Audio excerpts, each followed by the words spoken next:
Hi, welcome everyone. I'm Melissa Goodstein, and I'm the immediate past president of the New York Association of Collaborative Professionals, and I'm continuing my series on collaborative chats.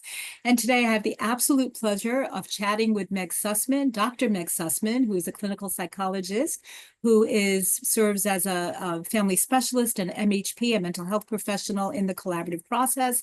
Meg is also a longstanding member of NYACP and has served on the board for the past 6 years and has been the secretary and a really great one on the executive board. And Meg's practice is in Mount Kisco, and I am just thrilled that we get the opportunity to speak and connect with Meg this today. So welcome, Meg. Thanks so much for joining us. Thank you for having me.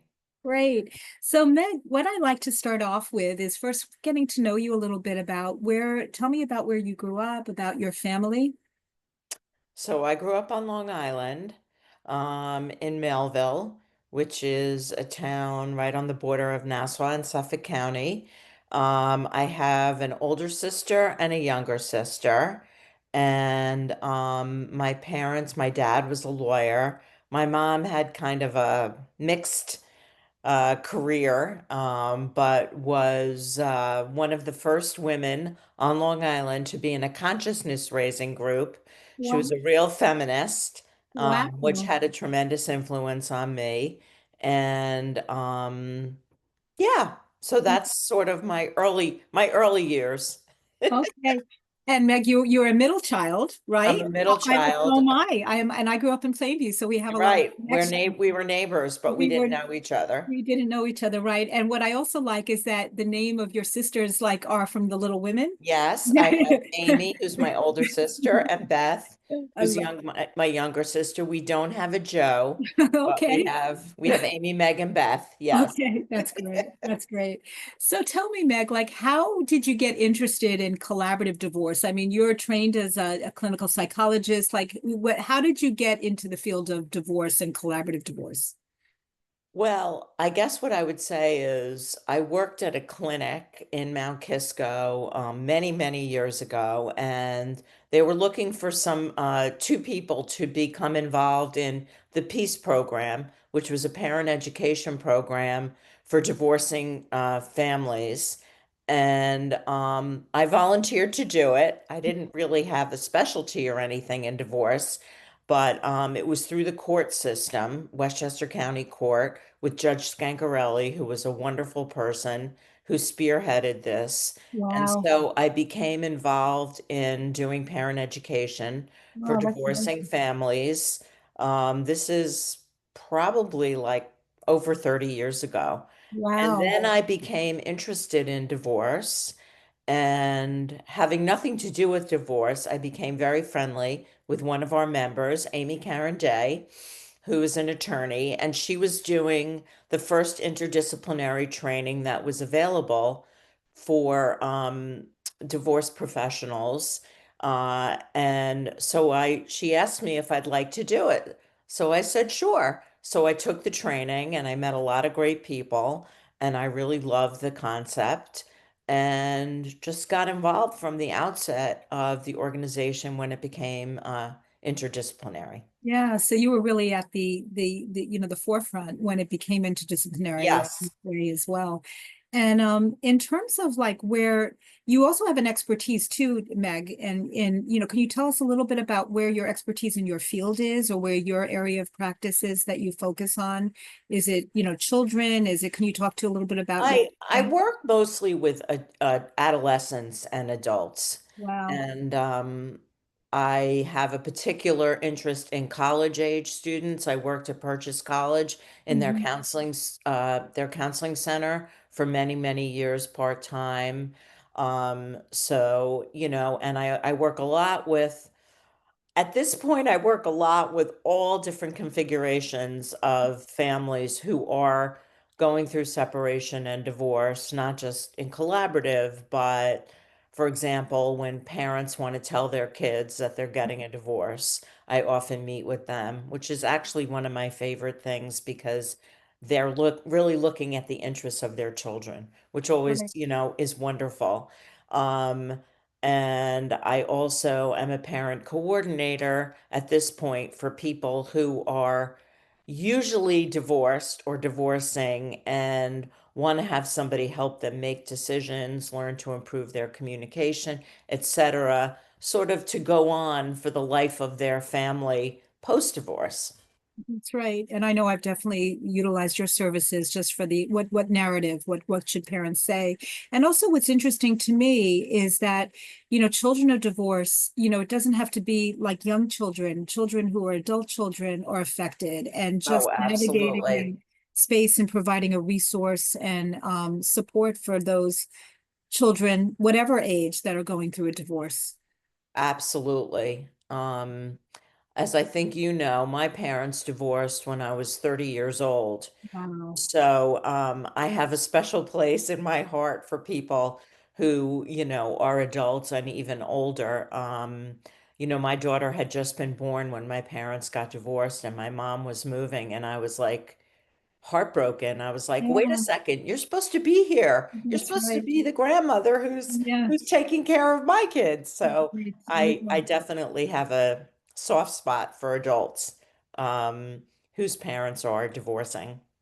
And in the field itself, were there like role models that you looked up to that really helped you support this career path, that you've like called upon, or as good resources? In the field Yeah, itself. in the field itself.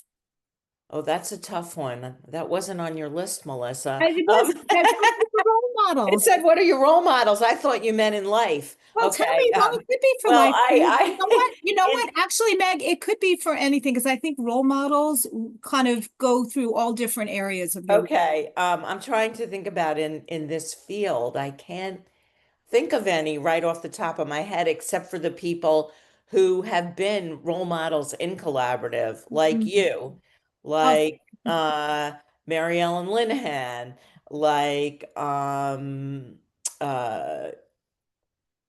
a couple of other people who I really admired and thought of as, people who were doing great work. But in my life, I actually feel like my parents were wonderful role models that's amazing. because one thing that I loved about them was they were always sitting on their respective chairs reading all the time. They were always Mhm. reading the newspaper or books Mhm. or whatever, and they were very interested in culture and Mhm. politics and the value of education. So that's kind of who I was thinking of as my role models were my That- parents. That's amazing.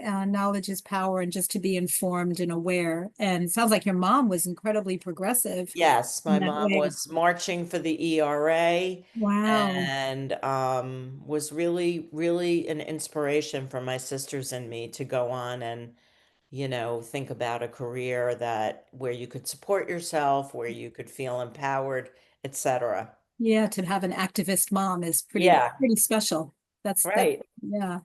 So in terms of the work that we do is really hard. And is there things that you do off duty just to kind of center yourself so that you could be as present and available for your clients? Because we're really treating families in trauma, and daily, Absolutely. and that's hard. So what do you do to help keep yourself healthy and present and, reducing your stress?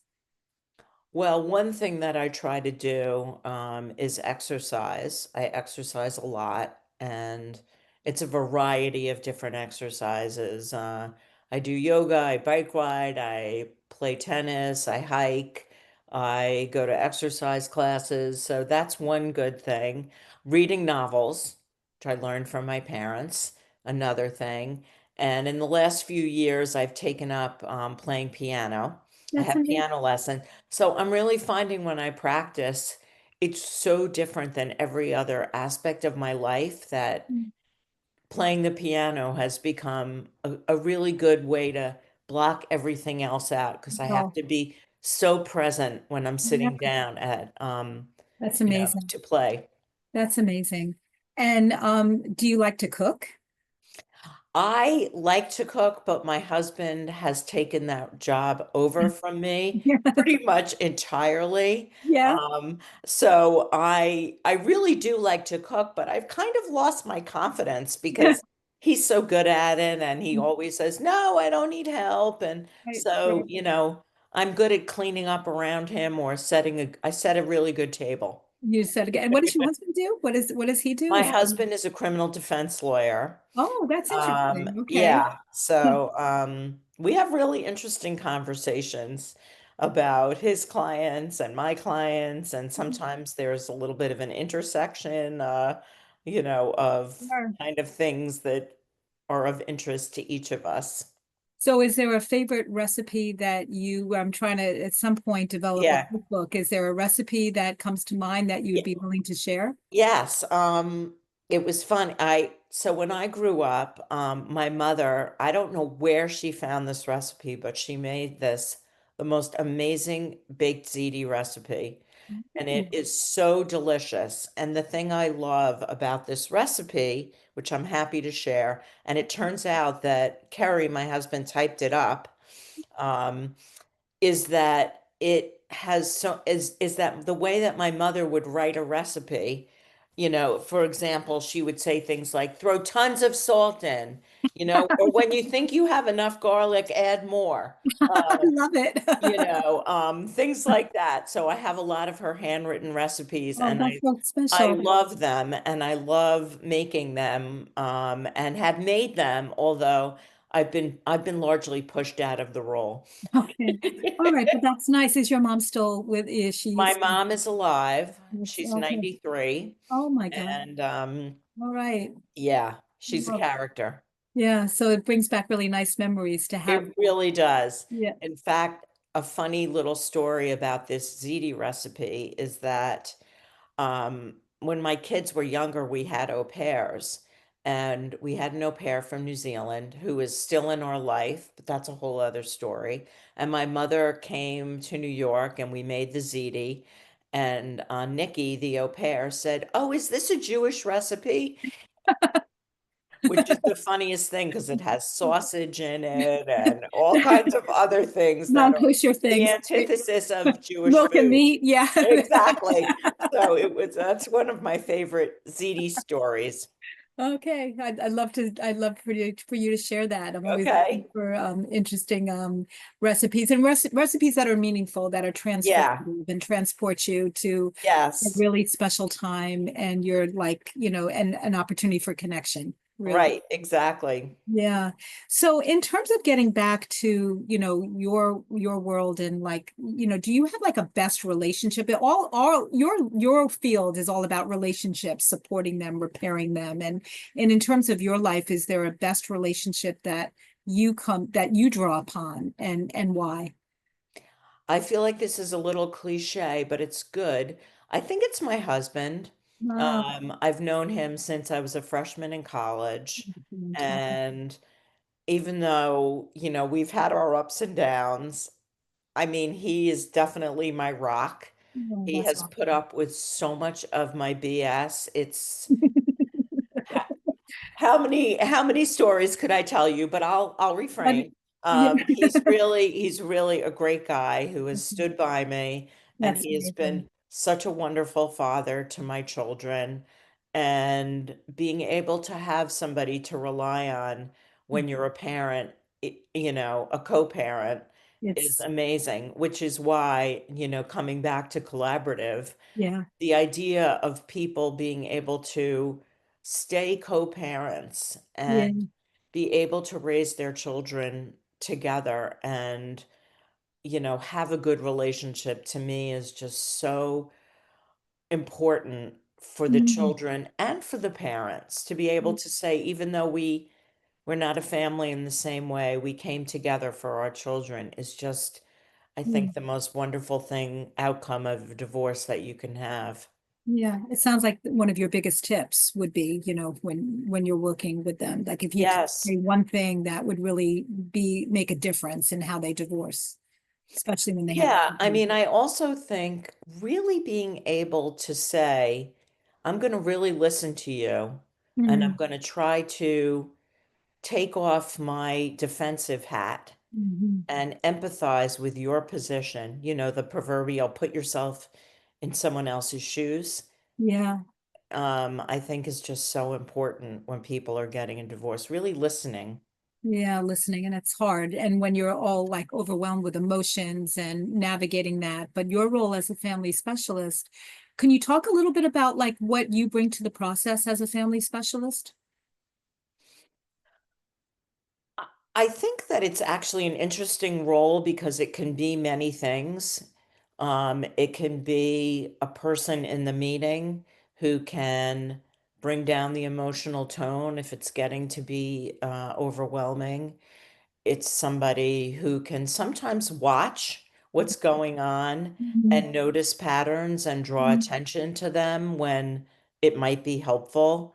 Mhm. It's sometimes being able to meet with the people offline and help them come up with a parenting plan, which I think is really, it's just a wonderful aspect of this job because you can do it offline, you can Mhm. help people come together, and you can also meet with people separately and hear for them what's going on and help them come back to the meetings so that they can work together.